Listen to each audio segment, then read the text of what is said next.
Hi, I'm Josh Barra, and this is my Module 8 video and Google slideshow for legal aspects of teacher evaluation.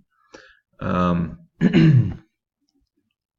Sorry, I look like a lumberjack. I've been working all day. So, anyway, the first article dealt with the Every Student Succeeds Act, which basically said that each state can come up with their own policy without federal government involvement on how to evaluate their staff members or their teacher.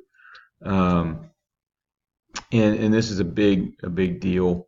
I think there was a lot of talk, especially when I first started teaching, and I was hearing these stories about students failing assessment tests or not doing well on assessment tests, and teachers being fired for that, or at least being or getting into trouble for that. And that was a federal government thing that was dealing with that, or a state government potentially maybe also, but with teachers being evaluated by their principals, they understand the situation maybe a little bit better than what the federal government is just going to add a stat that could be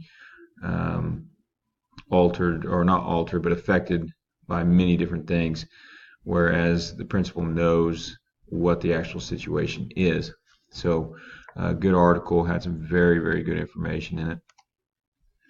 The next article, teacher evaluation heads to the courts.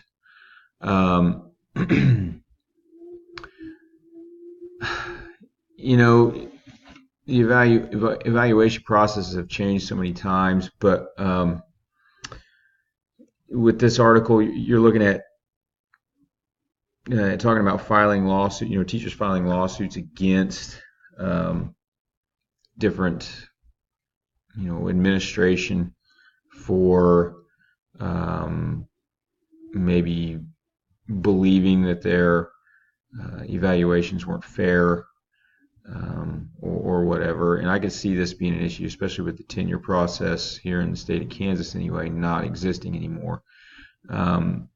There's certain people who are going to get bent out of shape on evaluations. Here, where I am at, our principal is very upfront, and he doesn't, hide anything. He's very transparent. So it works out very well, the way he evaluates his staff members. So, but the teacher evaluations and the lawsuits, you're going to see that happening, especially with when they dissolve the whole tenure process. So, but anyway, another good article with some good information. Teacher evaluation and an issue overview.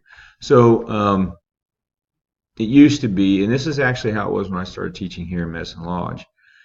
Classroom observations were conducted by the principal, and then he would sit us down and go over that with us. And he had his own sheet of paper. He came in and he observed you a couple times. He took notes, and then he went in, or he would say, hey, when you set up a time to meet, you set up a time. He'd go in, he'd sit down, go through the evaluation with you, or the observation with you, and tell you where you were doing well and things that you can work on. And I really liked that process. But now it has changed here in Kansas. We have Keep 2, and I'm not a fan of it, as I will say later, or as I'll talk about later. But and I don't think our principal really is either. It's just less face-to-face time, and it's very, very just impersonal, and a lot of hoops and different things. I feel it puts a lot more work on our administrator when he's got bigger fish to fry. So, but this article did a good job of talking about the different things that have changed, and kind of going through that process. Our school currently uses the Keep 2 evaluations here in Kansas. It's all online. It is collaborative between the teachers and administrators, mainly our principal, of course. The whole district uses it. Limited socialization, though, like I mentioned a minute ago, you are basically, he comes in and observes, but then everything else is online. And he'll come in and tell you, okay, I need you to do this, I need you to do that. But it's not like, hey, you need to work on this or work on that per se. It is, you need to go onto your Keep2 account and you need to look over these things and then do this. I don't like that as much. I prefer that he just come to me and tell me and whatever. And I get the idea that they're logging this, and the state gets the opportunity to go in and track everything, and this kind of stays with you. But I feel like there's better ways of doing it.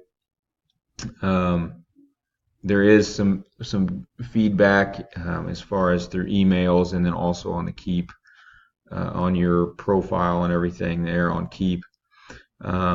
But the biggest thing I don't like about it is I feel like, we have a fantastic principal here, and he is forced to jump through so many hoops. And I feel like this is just another way he's being micromanaged and not being allowed to do his job the way he knows how to do his job.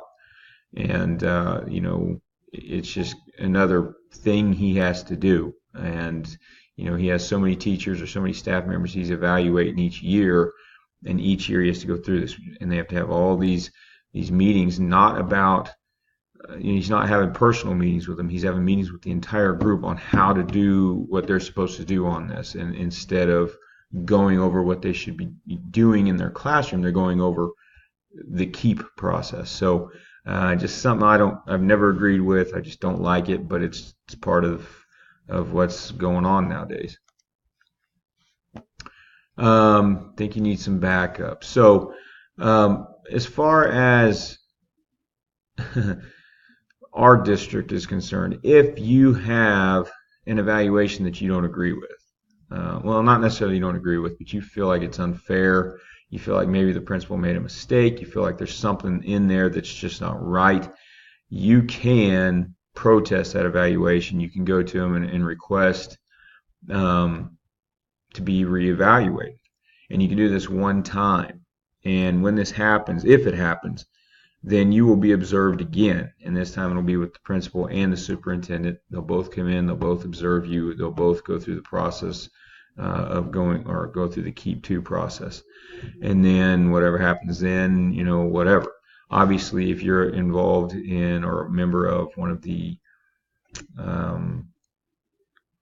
teacher organizations, NEA or whatever, KNEA here in Kansas, then you can probably pursue things further beyond that one protest. But if you're not, you're going to have to figure out, another way to do it. I'm not up on all the legal side of things, but I do know that you can protest it once.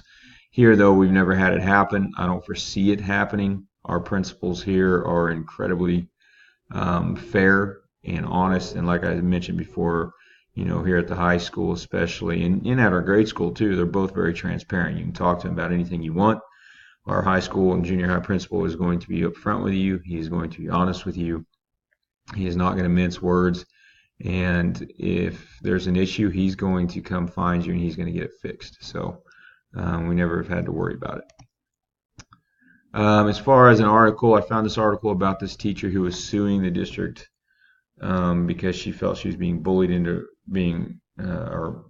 she felt she was bullied into resigning. It was an interesting article. It sounded to me like maybe they were, I don't know. It was like they were trying to force her out, but didn't have the proper,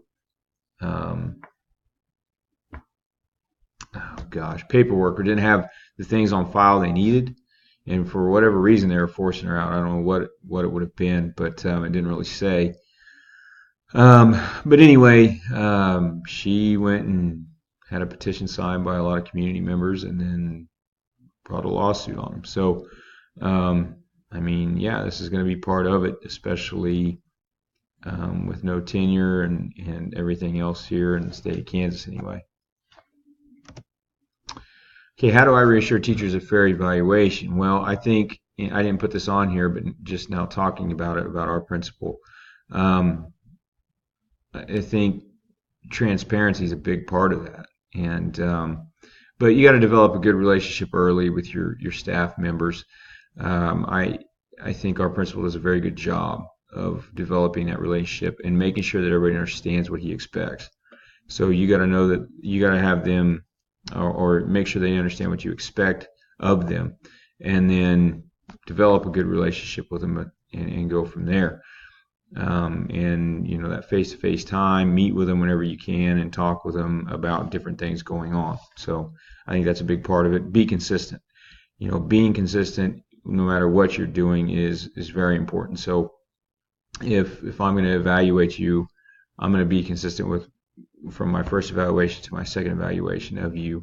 I'm going to be consistent from your evaluation to another teacher's evaluation. So don't change rules based on a different person or whatever. You got to have that consistency. And then I think meeting with teachers, like I said just a minute ago, I think anytime you can sit down with meet with teachers, even if it's something very informal, just ask them how they're doing, how are things going, how are you feeling, especially new teachers. I think that's incredibly important because it lets them know that you care. It lets them know that you're concerned. Talk about hey, I've heard that you're doing this in the classroom, or hey, you guys doing anything? Poke your head in when you get a chance, but don't sit in there and stand there and make them uncomfortable. But just kind of poke your head in, see what's going on. That way you know what's going on. Be honest with them. Like I said, our principal's very good about this, about not beating around the bush and not feeding us information we don't want to hear or don't need to hear or whatever. He's going to tell us the truth about how we are and what we are doing, and that's it. And I think that's very important. I appreciate somebody being honest with me over somebody who's just going to sugarcoat things so that they don't come off being a bad guy. He's going to be the bad guy if he needs to be the bad guy.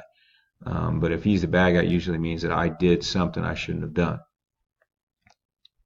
So I guess that's my stuff, and I'm very tired now, so I'm going to say goodbye.